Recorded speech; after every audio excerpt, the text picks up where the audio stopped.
Phone tapping కేసులో దర్యాప్తు కొనసాగుతోంది. మాజీ ముఖ్యమంత్రి కేసీఆర్ ఓఎస్డీ రాజశేఖర రెడ్డిని సిట్ బృందం ప్రశ్నించింది. రాజశేఖర రెడ్డి స్టేట్మెంట్ను రికార్డ్ చేశారు.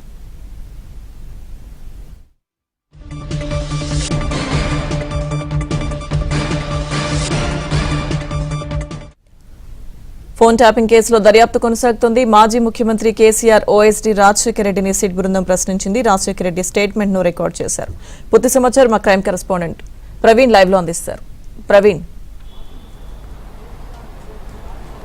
ఫోన్ ట్యాపింగ్ కేసులో దర్యాప్తు ముమ్మరంగా కొనసాగుతుంది. ఇప్పటికే కేసీఆర్ ఓఎస్డీగా ఉన్నటువంటి రాజశేఖర రెడ్డిని దాదాపు 2 గంటల పాటు జూబ్లీ హిల్స్ పిఎస్లోని సిట్ బృందం విచారణ జరిపింది. 2 గంటలుగా అతని విచారణ జరిపి స్టేట్మెంట్ రికార్డ్ చేసినటువంటి పరిస్థితి ఉంది. కొద్ది నిమిషాల క్రితమే విచారణ ముగిసింది. విచారణ ముగించుకున్న అనంతరం జూబ్లీ హిల్స్ పిఎస్ నుంచి కూడా రాజశేఖర రెడ్డి వెళ్ళిపోయినటువంటి పరిస్థితి కనపడుతుంది.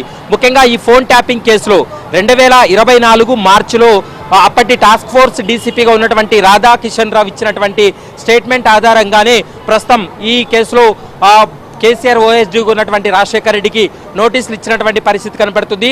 ఎందుకంటే ఫోన్ ట్యాపింగ్ కేసులో రాధాకిషన్ రావు ఒక కీలకమైనటువంటి స్టేట్మెంట్ గతంలో ఇవ్వడం జరిగింది.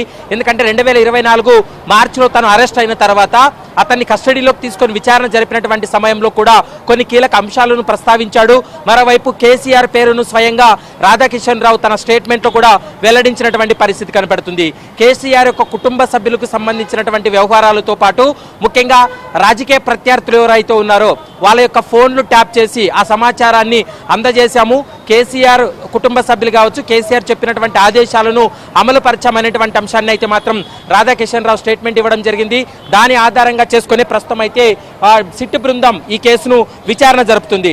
మరోవైపు ఎస్ఐబి చీఫ్గా ఉన్నటువంటి ప్రభాకర్ రావును ఇండియాకు రప్పించిన తర్వాత అతని నుండి కూడా కొంత కీలకమైనటువంటి సమాచారాన్ని రాబట్టడం జరిగింది.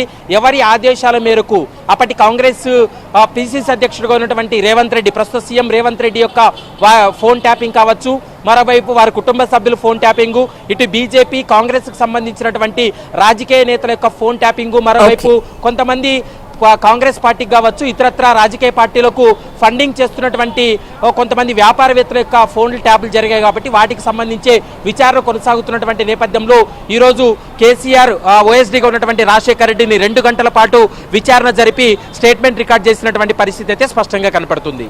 రైట్.